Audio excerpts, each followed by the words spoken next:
दोस्तों स्वागत है आपका बिहार न्यूज़ में। दोस्तों मैं हूं फिरदौस गनी और आप देख रहे हैं केडीवी लाइव। दोस्तों आज हो चुका है 26 दिसंबर 2021। तो आज की बिहार की टॉप न्यूज़ लेकर आए हैं आपके लिए। दोस्तों वीडियो स्टार्ट करने से पहले आपसे एक रिक्वेस्ट है, अगर आप नए आए इस चैनल पर तो फिर इस चैनल को सब्सक्राइब करके बेल आइकन को भी प्रेस कर दीजिए और साथ में वीडियो को लाइक कर दीजिए, अपने दोस्तों के साथ शेयर भी कीजिए। तो चलिए दोस्तों स्टार्ट करते हैं आज के पूरे बिहार की टॉप न्यूज़। दोस्तों आज बिहार न्यूज़ में सबसे पहले बात करते हैं कि बिहार के पंचायती राज मंत्री सम्राट चौधरी ने बड़ी घोषणा करते हुए कहा है कि अब गांव में पेयजल की किल्लत नहीं होगी। नल जल योजना को लेकर सरकार कुओं को लेकर भी काम कर रही है, जहां कुओं का कायाकल्प होगा, जहां अगले साल कुओं का जीर्णोद्धार होगा। मंत्री सम्राट चौधरी ने कहा है कि नए साल में 5 जनवरी से बिहार के गाँव में कुओं का जीर्णोद्धार कार्य शुरू होगा, जहाँ सभी जिलों में एक साथ कुओं के जीर्णोद्धार का कार्य शुरू कराया जाएगा। उन्होंने कहा कि इसके लिए अभियान चलाया जाएगा और 7 दिनों में जीर्णोद्धार कार्य पूरे कर लिए जाएंगे। उन्होंने कहा है कि गांव में कुओं को ठीक कर देने से पानी की किल्लत नहीं होगी। हर कुएं के नजदीक सोख्ता का निर्माण कराया जाएगा। यह सोख्ता का निर्माण भी लगे हाथ 6 जनवरी से ही शुरू हो जाएगा। इसके लिए पंचायती राज विभाग ने सभी डीएम को आवश्यक निर्देश दिए हैं। उन्होंने कहा है कि पूरे बिहार में लगभग 70,000 कुएं हैं। 15,000 कुओं का काम हो गया है, जबकि बाकी के बचे हुए 55,000 कुओं का जीर्णोद्धार किया जाएगा। दोस्तों अब बात करते हैं कि अगर आपने अभी तक अपने बैंक में केवाईसी नहीं कराया है तो 1 जनवरी 2022 से आपका खाता सीज कर दिया जाएगा, जिसके बाद आप अपने बैंक खाते से जुड़े कोई भी लेन देन नहीं कर पाएंगे। जी हां, देश के सभी बैंकों के साथ साथ अन्य वित्तीय संस्थान भी केवाईसी नहीं कराने वाले ग्राहकों को झटका देने वाले हैं। आपको बता दें कि केवाईसी के तहत ग्राहकों को अपने पहचान और एड्रेस का प्रमाण देना होता है। भारतीय रिजर्व बैंक यानी कि आरबीआई ऐसे सभी ग्राहकों या फिर खाता धारकों के खिलाफ सख्त कार्रवाई करने जा रही है जिन्होंने 31 दिसंबर 2021 तक अपना केवाईसी नहीं कराया होगा।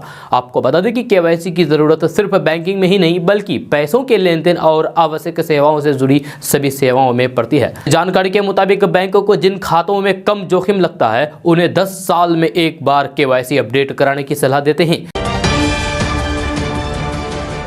दोस्तों बात करते हैं कि भारत में ओमिक्रॉन वेरिएंट के मामले बहुत तेजी से बढ़ रहे हैं। देश के 17 राज्यों तक ओमिक्रॉन पहुंच गया है, जिसको देखते हुए कई राज्यों में नाइट कर्फ्यू लगा दिया गया है। इस बीच बिहार में नाइट कर्फ्यू को लेकर सीएम नीतीश कुमार का बड़ा बयान सामने आया है। कई राज्यों में लगाए जा रहे हैं नाइट कर्फ्यू पर सीएम नीतीश कुमार ने बड़ा बयान दिया है। सीएम नीतीश कुमार ने कहा है कि बिहार में अभी नाइट कर्फ्यू की जरूरत नहीं है। उन्होंने कहा है कि बिहार में अभी ऐसी स्थिति नहीं है कि नाइट कर्फ्यू लगाया जाए। सीएम नीतीश कुमार ने बताया है कि फिलहाल नाइट कर्फ्यू की जरूरत नहीं है। इसका मतलब यह है कि बिहार में अभी नाइट कर्फ्यू नहीं लगेगा। आपको बता दें कि ओमिक्रॉन वेरिएंट के बढ़ते खतरे को देखते हुए मध्य प्रदेश, हरियाणा, गुजरात, उत्तर प्रदेश और राजस्थान सरकार ने नाइट कर्फ्यू लगाने का ऐलान कर दिया है। जहां इन राज्यों में रात 11 बजे से सुबह 5 बजे तक नाइट कर्फ्यू रहेगा। आपको बता दें कि ओमिक्रॉन के बढ़ते खतरे को देखते हुए स्वास्थ्य विभाग अलर्ट मोड में आ गया है। जहां बिहार में स्वास्थ्य विभाग ने एक टीम गठित की है। दोस्तों बात करते हैं कि बिहार में ब्लॉक प्रमुख की कुर्सी के लिए राजनीति गर्मा गई है। इसके लिए पंचायत समिति सदस्यों को धन देने यानी कि कैश का प्रलोभन, मन लुभाने यानी कि दूसरे प्रदेशों की टूर और तन छीनने यानी कि अपहरण का भी खेल शुरू हो गया है। यह सीमांचल के कुछ पंचायत समिति सदस्यों को नेपाल, बंगाल और झारखंड की टूर पर भेज दिया गया है। यहाँ इन दिनों चुने गए पंचायत समिति सदस्य खोजे नहीं मिल रहे हैं। यहाँ एकाएक निर्वाचित क्षेत्र से गायब हो जाना क्षेत्र में चर्चा का विषय बना हुआ है। दोस्तों बात करते हैं कि बिहार में पंचायत चुनाव संपन्न हो गया है। जी हाँ, और पंचायत जनप्रतिनिधियों का शपथ ग्रहण भी हो रहा है। इसको लेकर आदेश जारी कर दिए गए हैं। शपथ ग्रहण के बाद ये जनप्रतिनिधि अपने काम कार्य में जुट जाएंगे। ताज़ा रिपोर्ट के मुताबिक बिहार में चुने गए इन जनप्रतिनिधियों को सरकार के द्वारा वेतन के रूप में हर महीने मानदेय दिया जाएगा। जब पहले की तरह इन पंचायत जनप्रतिनिधियों को इनके बैंक अकाउंट में मानदेय की राशि भेजी जाएगी। बिहार में नए मुखिया, सरपंच, पंच, जिला परिषद का वेतन आपको अभी हम बताने जा रहे हैं। तो मुखिया को 25 रुपये प्रति माह मिलेगा, उप मुखिया को 1200 प्रति माह, वार्ड सदस्य को 500 रुपये प्रति माह, पंच को 500 प्रति माह, सरपंच को 2500 प्रति माह, उप सरपंच को 1200 प्रति माह, जिला परिषद सदस्य को 2500 प्रति माह, पंचायत समिति सदस्य को 1000 रुपये प्रति माह, जिला परिषद उपाध्यक्ष को 10,000 रुपये प्रति माह, पंचायत समिति प्रमुख को 10,000 रुपये प्रति माह, पंचायत समिति उप प्रमुख को 5,000 रुपये प्रति माह मानदेय दिया जाएगा।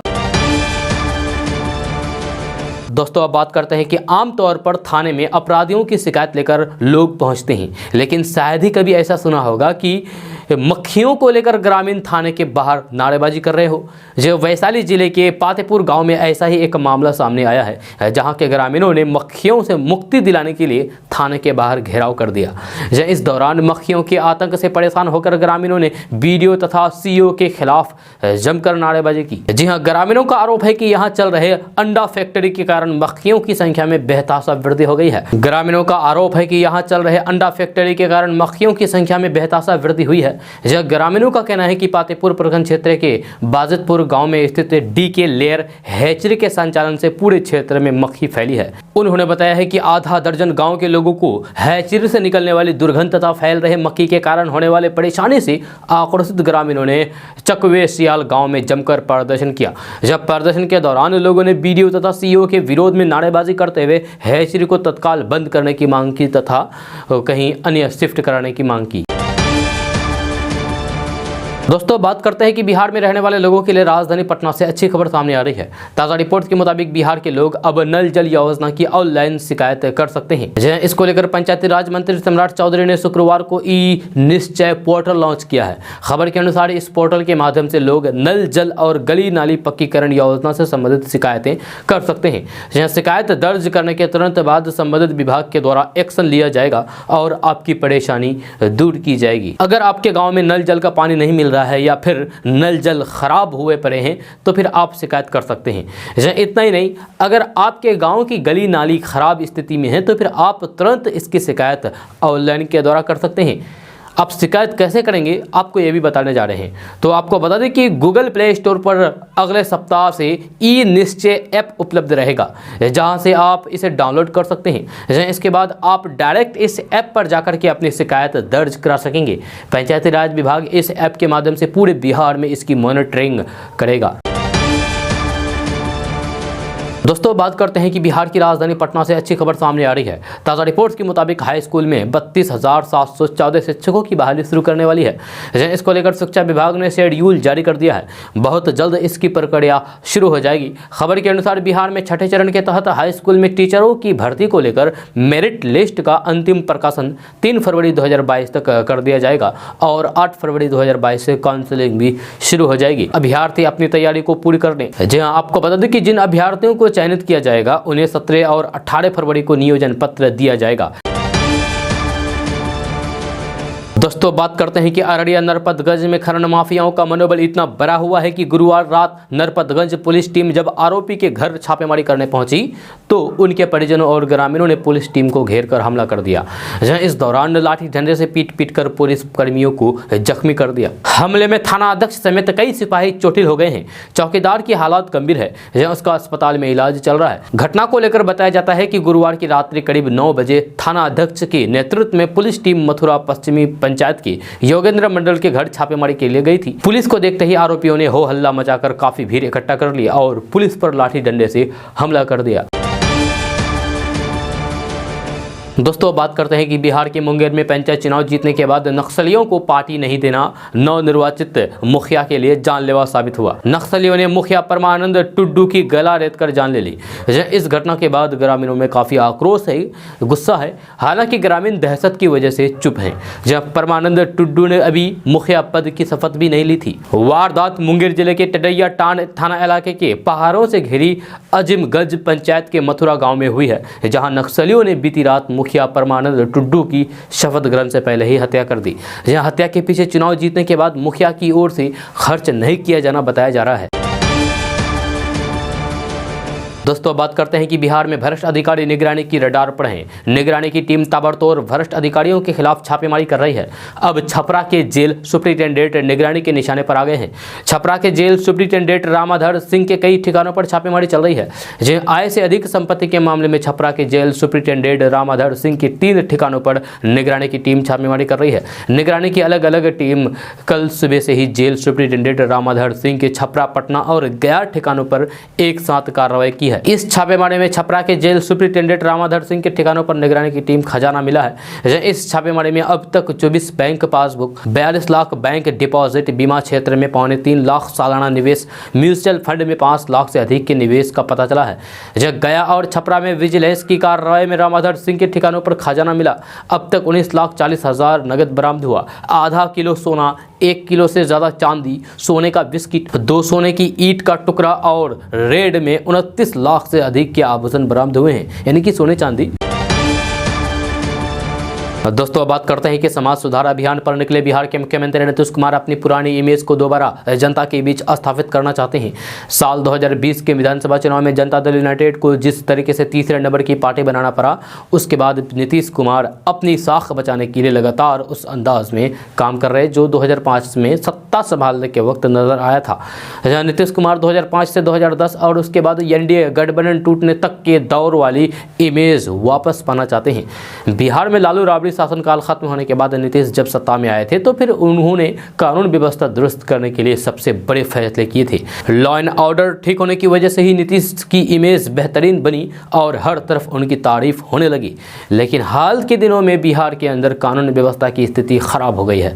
जानकार मानते हैं कि शराबबंदी अभियान पर खास फोकस की वजह से भी पुलिस अपराधियों पर ज्यादा एक्शन नहीं ले पा रही है। पुलिस के दिलचस्पी मुख्यमंत्री के निर्देश के मुताबिक के शराबबंदी अभियान को सफल बनाने में रहती है। इसका फायदा अपराधियों को मिल रहा है, लेकिन अब नीतीश अपने पुराने एजेंडे पर वापस लौट सकते हैं। दोस्तों, बात करते हैं कि बिहार में एक बार फिर से कोरोना का संक्रमण बढ़ने लगा है। कोरोना की तीसरी लहर की आशंका के बीच पटना समेत कई जिलों में संक्रमण में इजाफा होता जा रहा है। इसको लेकर स्वास्थ्य विभाग भी अलर्ट मोड में आ गया है। स्वास्थ्य विभाग ने तीसरी लहर को देखते हुए कई कदम उठाए हैं। कोरोना की संभावित तीसरी लहर की मार आस्था पर भी पड़ी है। महावीर मंदिर पटना प्रशासन ने बड़ा कदम उठाया है। अब महावीर मंदिर पटना में बिना मास्क की एंट्री पर रोक लगा दी गई है। जब कोरोना के बढ़ते मामलों को देखते हुए मंदिर प्रशासन ने यह फैसला लिया है। महावीर मंदिर न्यास के सचिव आचार्य किशोर कुणाल के मुताबिक कोरोना के नए मामलों को देखते हुए मंदिर प्रशासन ने प्रवेश के लिए मास्क अनिवार्य कर दिया है। उन्होंने मंदिर आने वाले भक्तों से अपील की है कि वे सामाजिक दूरी बनाकर मंदिर में दर्शन पूजन किया करें। दोस्तों, अब बात करते हैं कि बिहार के पूर्व मुख्यमंत्री जीतन राम मांझी के आवास पर 27 दिसंबर को भोज होना है। एक कार्यक्रम में पंडितों को गाली देने के बाद उन्होंने एक दिन पहले ही आयोजन की जानकारी दी थी। अब सोमवार से होने वाले कार्यक्रम का नाम ब्राह्मण दलित एकता भोज रख दिया है, यानी कि नाम चेंज कर दिया है। इसके पहले इसे ब्राह्मण पंडित भोज नाम दिया गया था। हिंदुस्तानी अवाम मोर्चा की ओर से कहा गया था कि भोज में वही ब्राह्मण और पंडित शामिल हो सकते हैं जो मांस मंदिरा का सेवन न करते हों और कभी चोरी डकैती न हो। आपको बता दें कि ब्राह्मण पंडितों को गाली देकर चर्चा में आए बिहार के पूर्व मुख्यमंत्री जीतन राम मांझी अपने आवास पर भोज देने जा रहे हैं। इसमें हर कोई शामिल नहीं हो सकता है। जब पहले भोज में केवल पंडितों को ही आने की बात कही गई थी। गुरुवार को जारी बयान में शर्त दी गई थी कि जो ब्राह्मण मांस मदिरा का सेवन ना करते हो और कभी चोरी डकैती भी ना की हो, वे भोज में शामिल हो सकते हैं। 27 दिसंबर को दोपहर 12 बजे अपने सरकारी आवास पर खुद ऐसे लोगों को मांझी अपने हाथों से भोजन परोसेंगे। वही भोज कार्यक्रम में शुक्रवार को थोड़ा परिवर्तन किया गया है। सोमवार को होने वाले कार्यक्रम में अब ब्राह्मणों के साथ दलितों की भी इसमें जोड़ दिया गया है, यानी कि जीतन राम मांझी के भोज में पंडितों के साथ दलित भी शामिल हो सकेंगे। दोस्तों, बात करते हैं कि बिहार की राजधानी पटना से बड़ी खबर सामने आ रही है, जहां चोर पूरी की पूरी एटीएम ही उखाड़ कर ले गए। जब बिहार में चोरों का हौसला कितना बड़ा हुआ है, आप इसे अंदाजा लगा सकते हैं। ये पूरा मामला पटना से सटे दानापुर का है। जब पटना के बिहटा में चोर एटीएम उखाड़ कर ले गए, रुपए नहीं चुरा पाए तो फिर चोर पूरी की पूरी एटीएम ही लेकर फरार हो गए। कहा जा रहा है कि एटीएम मशीन में लाखों रुपए की करेंसी थी, यानी कि रुपए थे। यह बिहटा के अमराहा में स्थित IDBI बैंक का ये मामला है। अमराहा मोड़ के पास स्थित IDBI बैंक के एटीएम को चोर उखाड़ कर ले गए। कहा जा रहा है कि चोर कोई बड़ी गाड़ी लेकर आए थे जिसमें एटीएम उखाड़ कर ले गए। जब पहले उन्होंने रुपए चोरी करने की कोशिश की, जब वो चोरी में असफल हुए तो फिर पूरी की पूरी एटीएम उखाड़ कर ले गए। जब सूचना मिलने पर मौके पर पहुंची पुलिस मामले की जांच में जुट गई है। एटीएम मशीन में कितने रुपए था अभी इसका पता नहीं चल सका है। माना जा रहा है कि मशीन में लाखों रुपए की करेंसी थी। हालांकि अब तो बैंक ही बता सकता है कि मशीन में कितना रुपया था। दोस्तों बात करते हैं कि इस वक्त एक बड़ी खबर आ रही है, जहां शनिवार सुबह दिल्ली से बिहार जा रही ट्रेवल बस हाईवे किनारे ट्रेलर से टकरा गई। घटना यूपी के बाराबांकी जिले में शनिवार की सुबह ट्रेवल बस का बड़ा हादसा हो गया, जहां हादसा कोतवाली इलाके में NH 28 पर शनिवार सुबह 7 बजे हुआ, लेकिन बस की रफ्तार कम होने के चलते बड़ा हादसा होते होते बच गया। जानकारी के अनुसार बस बिहार के दरभंगा जा रही थी। दोस्तों बात करते हैं कि उत्तराखंड में हुई धर्म संसद पर ऑल इंडिया मजलिस इत्तेहादुल मुस्लिमीन यानी कि AIMIM चीफ और लोकसभा सांसद असदुद्दीन ओवैसी के विवादित बयान के बाद जितेंद्र नारायण त्यागी का एक वीडियो सामने आया है। इसमें वे ओवैसी को जवाब देते हुए कह रहे हैं कि औरंगजेब और बाबर दफन भी हो चुके हैं। इसके साथ ही जितेंद्र त्यागी ने चेतावनी दी है कि यदि हिंदुस्तान में रहना है तो फिर आपको तय करना होगा कि क्या बोलना है। इस वीडियो में जितेंद्र नारायण त्यागी कह रहे हैं कि याद रखो, असदुद्दीन ओवैसी सनातन धर्म की रक्षा सनातन धर्म के लोग करना जानते हैं। मोदी, योगी और अमित शाह अभी मौजूद है, उनके जाने की चिंता छोड़ो। बाबर और औरंगजेब अब हिंदुस्तान में दफन हो चुके हैं। कट्टरपंथियों, अपने भविष्य की तलाश करो। यदि तुम इसी तरीके की भाषा का इस्तेमाल करोगे तो तुम इस देश में रह पाओगे या नहीं, ये तुम्हें तय करना है। याद रखो, असदुद्दीन ओवैसी सनातन धर्म की रक्षा करने वालों की रक्षा सनातन धर्म के लोग करना जानते हैं। मोदी, योगी अभी मौजूद हैं, अमित शाह अभी मौजूद है, उनके जाने की फिक्र छोड़ो। बाबर और औरंगजेब अब हिंदुस्तान से दफन हो चुके हैं। कट्टरपंथियों, अपने लिए मुस्तकबिल को तलाश करो। अगर तुम इसी तरह की भाषा का प्रयोग करोगे तो तुम हिंदुस्तान में रह पाओगे या नहीं रह पाओगे, ये तुम्हें तय करना होगा। दोस्तों बात करते हैं कि मुख्यमंत्री नीतीश कुमार ने समाज सुधार अभियान के दौरान शुक्रवार को गोपालगंज की मिंज स्टेडियम से शराबबंदी कानून पर समाज को बड़ा संदेश दिया है। मुख्यमंत्री नीतीश कुमार ने कहा है कि शराब का सेवन करना और उसका धंधा करना दोनों अपराध है। शराब का सेवन शरीर के लिए भी नुकसानदायक है। पीने और पिलाने वालों से सचेत रहने की जरूरत है। उन्होंने कहा है कि गड़बड़ी करने वाले पुलिस और अधिकारियों को नौकरी से निकाल दिया जाएगा, वे जेल जाएंगे और उन पर कार्रवाई होगी। सारण, सिवान और गोपालगंज जिले के जीविका समूह की महिलाओं को संबोधित करते हुए सीएम नीतीश कुमार ने कहा है कि जब हम लोगों ने शराबबंदी लागू की तो इसी गोपालगंज में पहली बार जहरीली शराब पीने से लोगों की मौत हो गई थी। गड़बड़ करने वालों को छोड़ने वाले नहीं है। जिन लोगों ने शराब बेची उनमें 9 को फांसी की सजा कोर्ट ने सुना दी। इसमें शामिल महिलाओं को उम्र कैद की सजा हुई। सीएम नीतीश कुमार ने कहा है कि बाल विवाह करने से तरह तरह की परेशानी होती है, बेटियों की जिंदगी बर्बाद हो जाती है। जो बच्चे पैदा होते हैं वे कुपोषण के शिकार होते हैं। दहेज प्रथा और भी खराब है। समाज में एक दूसरे की इज्जत का भाव रखना चाहिए, प्रेम सौहार्द का भाव रखें, इससे ही समाज का विकास होगा। तो दोस्तों बात करते हैं कि देश भर में जल्द ही अंडे और चिकन की ऊंची कीमतों से राहत मिल सकती है। केंद्र ने सोया खली के लिए जून 2022 तक भंडार रखने की सीमा लगा दी है। इसका सीधा मतलब यह हुआ कि जून 2022 तक अब कोई भी तय सीमा से ज्यादा स्टॉक नहीं रख पाएगा। स्टॉक लिमिट तय करने के कारण होर्डिंग या फिर जमाखोरी नहीं होगी, जिससे अंडे और चिकन की कीमत कंट्रोल में हो रहेगी। पोल्ट्री फीड उद्योग में कच्चे माल के रूप में इस्तेमाल होने वाले सोया खली की जमाखोरी पर लगाम लगाने और फिर कीमतों में आई तेजी को रोकने के लिए ये कदम उठाया गया है। एक सरकारी बयान में कहा गया है कि ये सीमा 30 जून 2022 तक लागू रहेगी। दोस्तों बात करते हैं कि मशहूर गायक बी प्राक के पिता वीरेंद्र बच्चन का निधन हो गया है। जहां पिता के देहांत के बारे में खुद सिंगर ने सोशल मीडिया पर फैंस को जानकारी दी है। इंस्टाग्राम पर अपने पिता के साथ अपनी एक तस्वीर शेयर करते हुए बी प्राक एक इमोशनल पोस्ट भी शेयर किया है। उन्होंने इस पोस्ट में ये भी बताया है कि कुछ समय पहले ही उनके चाचा ने इस दुनिया को अलविदा कह दिया था। उनके पिता के साथ तस्वीर शेयर करते हुए बी प्राक ने लिखा है कि शब्द नहीं है, मैं सुन्न हो गया हूँ, मैं खो गया हूँ, मैं टूट गया हूँ। पहले चाचा और अब आप, सच में आपकी बहुत याद आ रही है। मेरे गाने पर आपकी हर प्रतिक्रिया और मेरे लिए आपकी आंखों में खुशी के आंसू मैं हमेशा याद करूँगा। मैं आपको बहुत याद करने वाला हूँ। हमेशा मुझे और फैमिली को आशीर्वाद दें। दोस्तों सरकार की तरफ से गरीब लोगों को राशन दिया जा रहा है। राशन में चावल, गेहूं के अलावा तेल, दाल और नमक भी दिया जा रहा है। जहां उपभोक्ताओं को दिए जा रहे नमक में बालू और मोरंग मिला है। जहां कई गरीब उपभोक्ताओं ने इसकी शिकायत की है। जहां नमक के पैकेट में मोरंग और बालू मिलने की शिकायत के बाद कुछ लोगों द्वारा रियलिटी चेक किया गया तो फिर शिकायत की पुष्टि हुई। कई घरों से सरकारी नमक का पैकेट लेकर उसे बर्तन में रखकर पानी डालकर घोला गया और घुलने के बाद उसे छाना गया तो फिर उसमें मोरंग और बालू मिला। इस नमक की आपूर्ति नेफेड, भारतीय राष्ट्रीय कृषि सहकारी विपणन संघ नाम की संस्था भारत सरकार को कर रही है। नमक के पैकेट पर खाद्य सुरक्षा गारंटी की मोहर लगी हुई है और केवल सरकारी आपूर्ति के लिए ही है। ये नमक गरीबों को फ्री में खाद्यान्न उपलब्ध कराने की योजना के तहत बांटा जा रहा है। इस नमक के हर पैकेट में मुख्यमंत्री और प्रधानमंत्री की फोटो छवि है, जहां उनका प्रचार हो रहा है। पैकेट पर सोच ईमानदार, काम दमदार का स्लोगन भी लिखा है, लेकिन फ्री का नमक बांटे गए गरीबों के स्वास्थ्य से खिलवाड़ किया जा रहा है। कई लोगों की मौजूदगी में नमक का पूरा पैकेट फाड़कर इसे पानी में डाल दिया गया। चम्मच से पानी चलाया गया जिससे इसे डाला गया नमक पूरी तरीके से घुल जाए। इसके बाद इसे बारीक छन्नी से छाना गया। जो कुछ निकलकर सामने आया उसे देखकर आसपास मौजूद लोगों की आंखें खुली की खुली रह गई। जहां स्थानीय प्रशासन से लेकर सरकार तक को लोगों को इसका जवाब देना चाहिए। जांच में आरोपों की पुष्टि होने पर पैकिंग करने वाले और आपूर्ति करने वाले संस्थानों के खिलाफ गंभीर धाराओं में मुकदमा दर्ज करके कार्रवाई करनी चाहिए।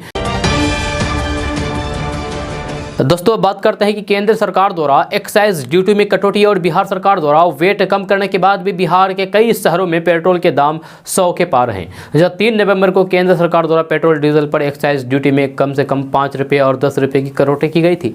इसके बाद देश के कई राज्यों ने भी पेट्रोल पर वेट कम कर दिया गया था। देश के कई राज्यों जैसे बिहार, राजस्थान, मध्य प्रदेश में अब भी पेट्रोल 100 रुपये के ऊपर बेचा जा रहा है। राष्ट्रीय राजधानी दिल्ली में भी आज भी पेट्रोल डीजल की कीमतों में कोई बदलाव नहीं हुआ है, यानी कि आज भी कल की कीमत पर ही पेट्रोल डीजल ही बेचा जा रहा है। दोस्तों बात करते हैं कि कटिहार के मनिहारी और अहमदाबाद की सीमा पर स्थित गोगाबिल झील को सामुदायिक पक्षी आर के क्षेत्र में के रूप में 2 साल पहले अधिसूचित कर दिया गया है। लेकिन झील के विकास को लेकर अब तक धरातल पर कोई काम शुरू नहीं हो पाया है। कोरोना का कहर झील के विकास और सौंदर्यीकरण योजना पर भी हुआ है, जहां इस वित्तीय वर्ष में अगले साल मार्च तक इसको लेकर कोई काम होने की उम्मीद नहीं है। अगले वित्तीय वर्ष में भेजे गए प्रस्ताव पर बजट की अनुशंसा किए जाने के बाद ही इस दिशा में किसी तरीके का काम होने की आशंका है। जहां संरक्षित क्षेत्र घोषित किए जाने के बाद वन एवं पर्यावरण विभाग को झील के विकास एवं पर्यटन क्षेत्र के रूप में विकसित किए जाने की जवाबदेही दी गई है। इस साल उप मुख्यमंत्री के झील का जायजा लेने के बाद सौंदर्यीकरण का काम होने की उम्मीद थी, लेकिन विकास कार्यों पर चर्चा महज बैठकों तक सीमित रह गई है। यह झील पर हर साल विदेशी प्रवासी पक्षी पहुंचते हैं। इसको लेकर झील को संरक्षित क्षेत्र घोषित किए जाने का निर्णय सरकार ने लिया था। विकास कार्य एवं सौंदर्यीकरण से झील को पर्यटन मानचित्र पर ले जाने की योजना भी है। दोस्तों अब बात करते हैं कि एनडीए में अपनी हैसियत बढ़ाने को लेकर हिंदुस्तानी युवा मोर्चा के राष्ट्रीय अध्यक्ष जीतन राम मांझी और विकासशील इंसान पार्टी के राष्ट्रीय अध्यक्ष मुकेश सहनी ने दबाव की राजनीति शुरू कर दी है। इसी सिलसिले में मुकेश सहनी शुक्रवार को पूर्व मुख्यमंत्री जीतन राम मांझी से मिलने उनके सरकारी आवास पहुंचे।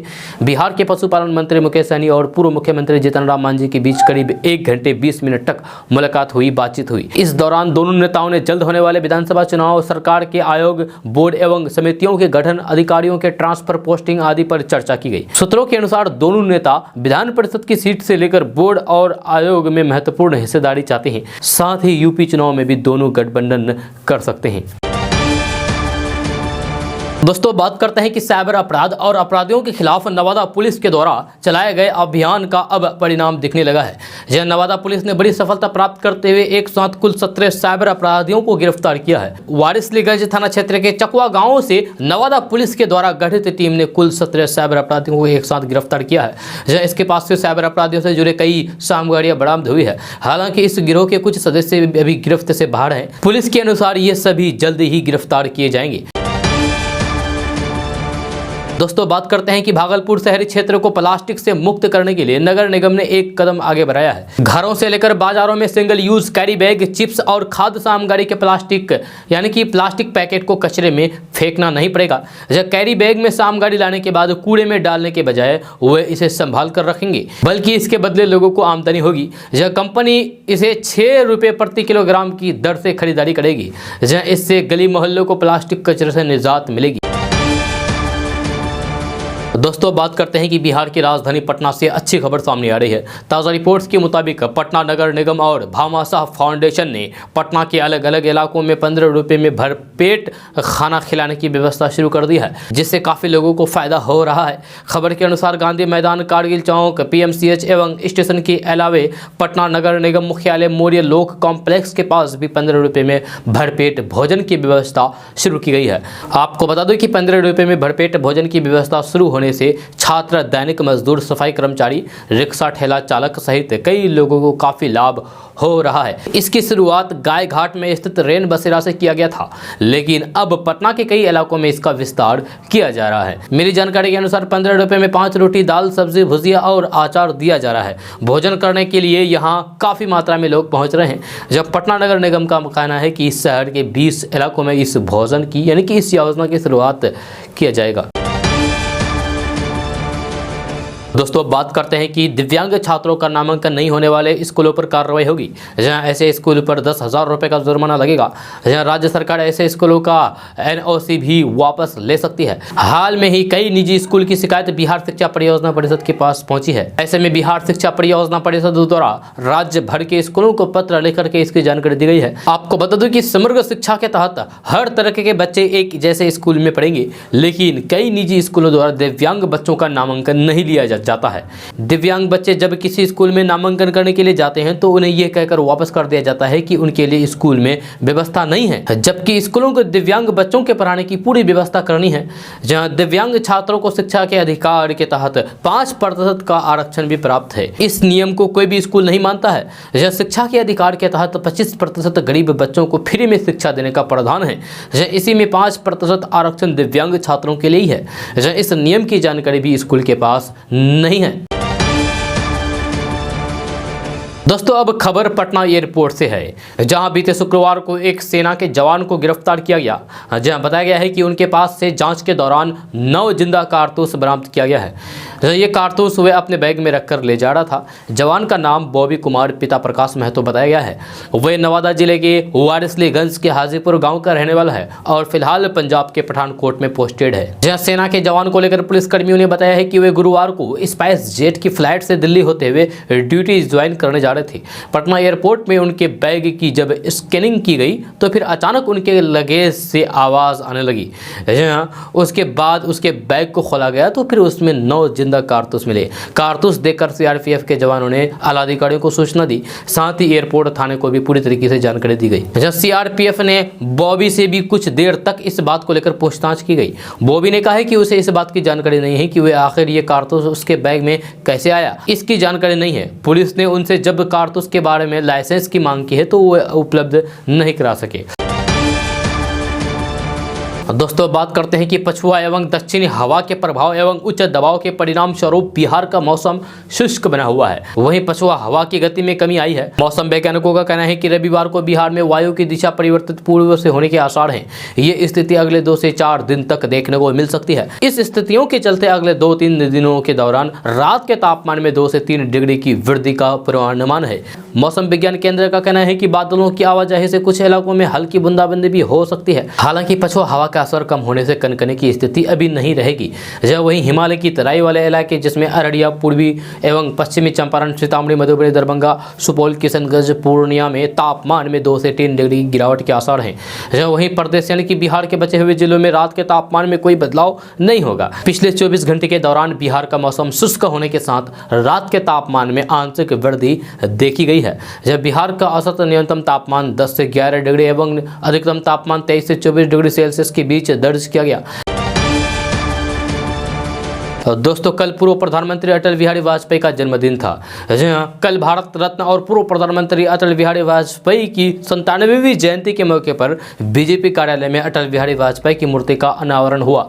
जहां सांसद रविशंकर प्रसाद, प्रदेश अध्यक्ष संजय जायसवाल ने मूर्ति का अनावरण किया। इसके बाद बीजेपी कार्यालय में आम का पौधा लगाया गया। वहीं इस मौके पर प्रदेश अध्यक्ष संजय जायसवाल ने कहा है कि आज के दिन को सुशासन दिवस के रूप में मनाया जा रहा है।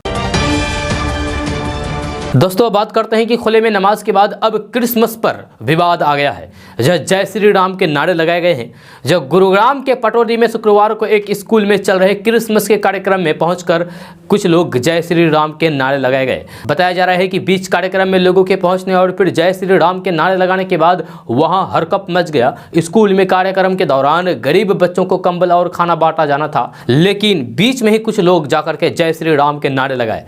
आपको बता दें कि पिछले कुछ महीने से गुरुग्राम में खुले में नमाज पढ़ने को लेकर विवाद चल रहा है। मामला सुप्रीम कोर्ट तक पहुंच गया है, जहां खुले में नमाज पढ़ने के मामले में हरियाणा के डीजीपी और मुख्य सचिव के खिलाफ याचिका दाखिल की गई है। याचिका में कहा गया है कि पुलिस और प्रशासन अभद्र भाषा और सांप्रदायिक उकसावे के खिलाफ कार्रवाई करने में विफल रहे, जहां गुंडे लोगों को नमाज अदा करने से रोकते हैं। राज्यसभा के पूर्व सांसद मोहम्मद अदीब द्वारा दायर याचिका में कहा गया है कि गुरुग्राम पुलिस और प्रशासन की निष्क्रियता नफरत फैलाने वाले भाषणों और घृणा अपराध को जन्म दे रही है, क्योंकि पुलिस उन लोगों के खिलाफ कोई कार्रवाई नहीं कर रही है जो मुसलमानों को जुमे की नमाज अदा करने से रोक रहे हैं। याचिका में कहा गया है कि शुक्रवार की नमाज को खुले में पढ़ने की अनुमति विशेष रूप से जगह और सुविधाओं की कमी के कारण दी गई थी।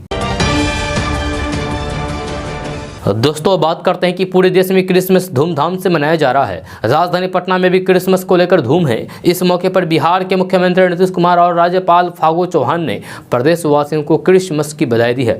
यह क्रिसमस के मौके पर मुख्यमंत्री नीतीश कुमार ने लोगों को बधाई देते हुए कहा कि प्रभु यीशु मसीह का संदेश त्याग, शांति, प्रेम एवं करुणा का है, जो संपूर्ण मानव जाति के कल्याण के लिए है। यीशु मसीह के संदेश को हम अपने जीवन में उतारें। सीएम नीतीश कुमार ने विश्वास व्यक्त किया है कि क्रिसमस का पर्व राज्यवासियों से प्रेम, सद्भावना के साथ साथ सुख, शांति एवं समृद्धि लेकर आएगा। वहीं क्रिसमस के मौके पर राज्यपाल फागू चौहान ने लोगों को बधाई देते हुए कहा कि क्रिसमस का त्यौहार शांति, सद्भावना, प्रेम और भाईचारा का संदेश देता है।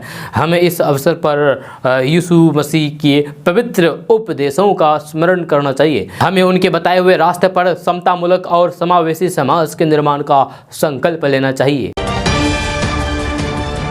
दोस्तों बात करते हैं कि बिहार के सोनपुर एनएच पर शातिर लूट की वारदात को अंजाम देने वाले गैंग का खुलासा हुआ है। लुटेरों का गैंग एनएच पर माइनिंग अपराधी बन करके गाड़ियों की जांच के नाम पर गाड़ियों को रोकते थे। कागजात और गाड़ियों की जांच पड़ताल के बहाने लुटेरे लूट की वारदात को अंजाम देते थे।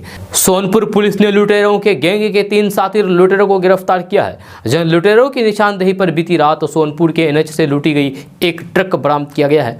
जब पुलिस ने लुटेरे के पास से दर्जनों मोबाइल, लैपटॉप, हार्ड डिस्क और लूट में इस्तेमाल हथियार और कारतूस बरामद किया गया है। दोस्तों आज का न्यूज़ बस यहीं तक। कैसा लगा जरूर अपना सुझाव दीजिएगा नीचे कमेंट बॉक्स में कमेंट करके। अगर आप नए आए इस चैनल पर तो फिर चैनल को सब्सक्राइब करके बेल आइकन को भी प्रेस कर दीजिए और साथ में वीडियो को लाइक कर दीजिए, अपने दोस्तों के साथ शेयर भी कीजिए। तो चलो दोस्तों फिर मिलते हैं अगले वीडियो में। जय हिंद, जय बिहार।